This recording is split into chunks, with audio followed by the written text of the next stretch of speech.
What's going on, everybody? Ryan here at Southern Reptiles. As you can see, we are hard at work. We're installing our first and largest enclosure. It's going to be roughly 40 by 80 feet long. We've already laid down the stakes here, and we've just begun spraying the lines, and everything is coming along as planned. So basically, what it will be, we are going to be using these V5 roofing panels here that I just are up against the fence. Those are going to be, we're going to be getting the trencher and trenching this out and laying that fence as a perimeter throughout this whole thing.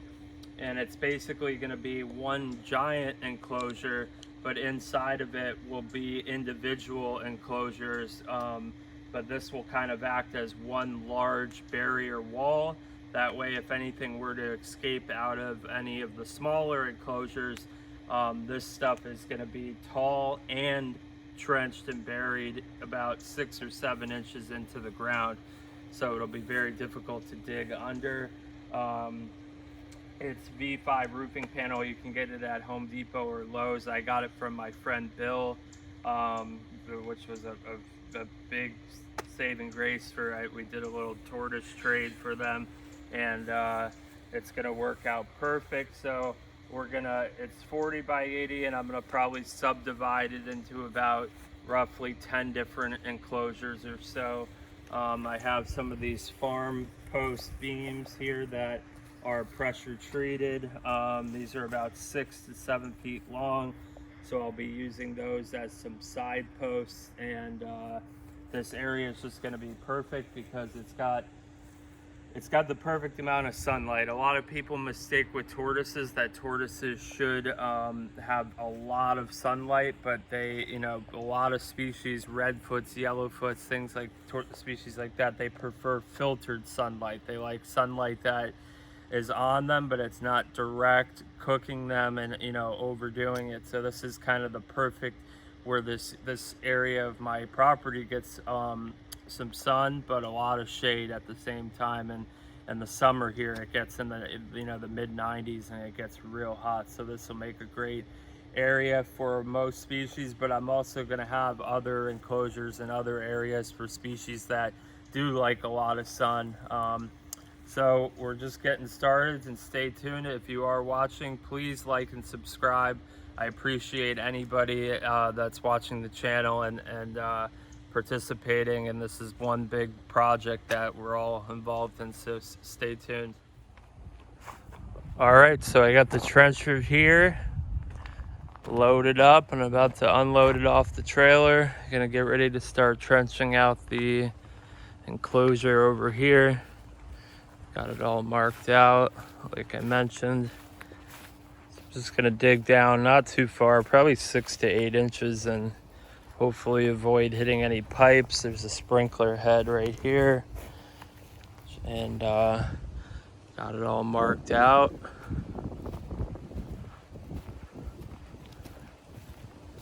Get things going.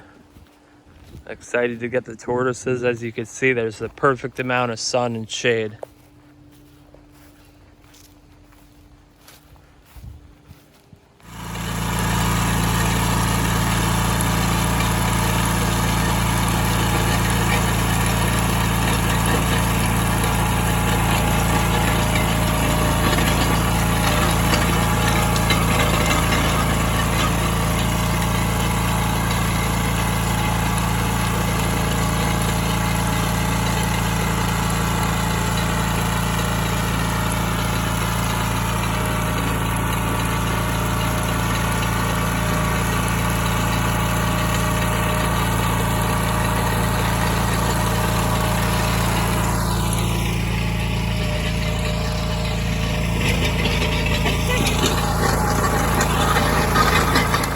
As you can see, the trench has been dug. It's looking good. Only did a little minor damage. I accidentally broke my Comcast internet line. No big deal. Only person that's upset is my son. He loves watching Mickey Mouse. But they'll be out to fix it later today. So yeah, Got the trench in, 40 by 80. The walls I'm gonna be putting up in the next couple days. I gotta go ship some tortoises right now, but this is perfect area right here. 6 trees inside of it, plus the shade from a couple others, and it's beautiful. I'm loving it. Need to trim some of these branches though, but I'm excited. Things are moving along, and it's a lot of work, time and money, but I love this hobby and I love this job, and I love my life, so it's going well. So in the aftermath of my trench digging, as I mentioned, I broke my Comcast line. I also broke a sprinkler line. We are now patching up with the help of my father. We're patching up the broken irrigation line. No big deal, just had to cut it and then buy a little patch piece that you screw on. It's actually really easy to do. Well, coming from the person who's not doing it, saying it's easy to do, but that will be fixed shortly. And the Comcast line has already been repaired, so this little bugger is nice and happy now because he can watch Mickey Mouse. So everything is coming along. We're gonna start putting in the walls soon. In the trench, I'm gonna start clearing out some of the roots and kind of just leveling it out. And as you can see, the wife is still hard at work raking up all the pine needles. We're planning on leaving the pine needles in the future, but we wanted to just get, yeah, we just covered the driveway with pine needles, which was nice. And in the process of doing that, we found some things. So in the process of raking up everything, we were just kind of raking up all the pine needles to look for any like metal or anything that would be sticking out that could hurt the tortoises.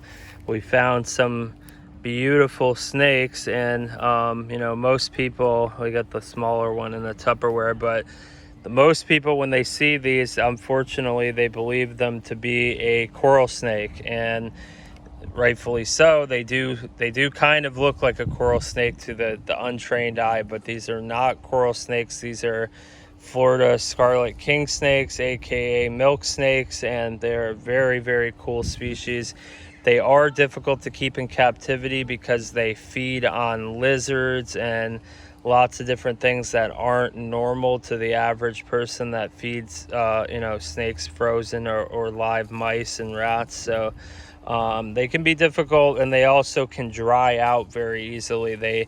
They burrow down into damp substrate like what we found them in, a lot of damp pine needles and bark, pine bark, and things like that. So it was just a cool find on our property, some native wildlife, to see that they are still able to thrive in spite of development. But it's nice out here. Everybody's on 1, you know, acre plus 1 acre or more property, so there are a lot of trees and bushes and things like that where these guys are able to make do with their surroundings. So it was a cool find, and what a beautiful, beautiful snake. Let me just see if I can get a close.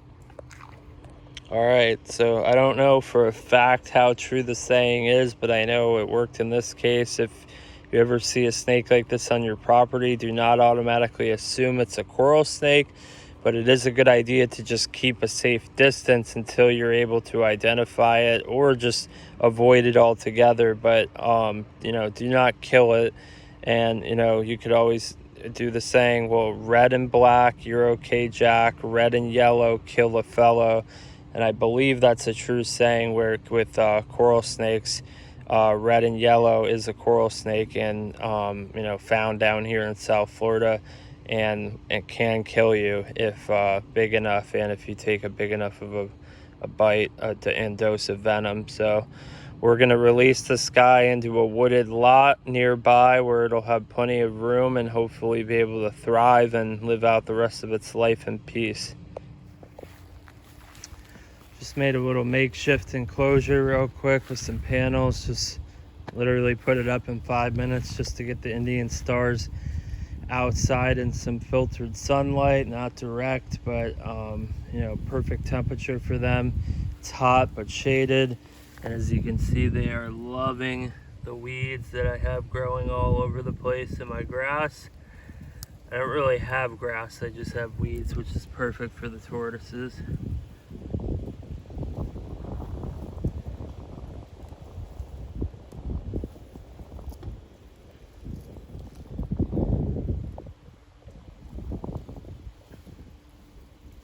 And they're munching away.